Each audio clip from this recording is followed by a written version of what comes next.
India మొత్తం మీద తొలి మహిళా డ్రైవర్‌గా రికార్డ్ కైవసం సొంతం చేసుకున్నటువంటి lady bus driver Sarita Nayak. ఈరోజు ఆవిడ మన స్టూడియోలో ఉన్నారు. అంటే సర్వసాధారణంగా డ్రైవర్ అనగానే ఎక్కువగా మగవాళ్ళే ఉంటారు. అది బస్సు అవ్వచ్చు, లారీ అవ్వచ్చు, కారు అవ్వచ్చు, ఆటో అవ్వచ్చు, ఏదైనా కూడా డ్రైవర్ అనగానే మగవాళ్ళే ఎక్కువుంటారు. కానీ ఇక్కడ అందుకు ఆడవాళ్ళు కూడా ఎందులో తక్కువ గాదు.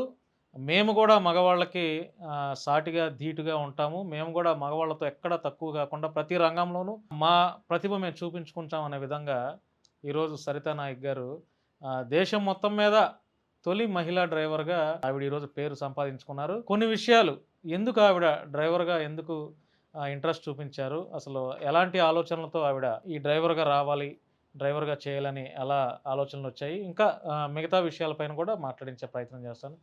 అక్క నమస్తే.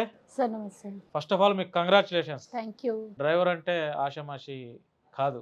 ఎవరికుండే కష్టాలు వాళ్ళకుంటాయి. ఈవెన్ డ్రైవింగ్ ఫీల్డ్‌లో కూడా కష్టాలుంటాయి.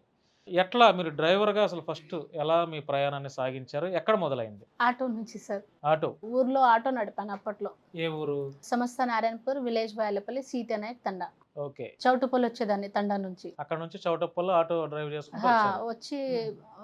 2, 3 సారి వచ్చేదాన్ని. ఆ! ఇక్కడ నుంచి నింపుకపోవడం, అక్కడ డ్రాప్ చేయడం, మళ్ళీ అక్కడి నుంచి రావడం, మళ్ళీ డ్రాప్ చేయడం.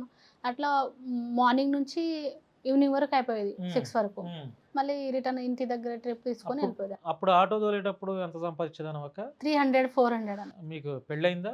లేదు. అమ్మా, నాన్న ఉన్నారా? అమ్మ, నాన్న ఉన్నారు. నలుగురు అక్కలు ఉన్నారు.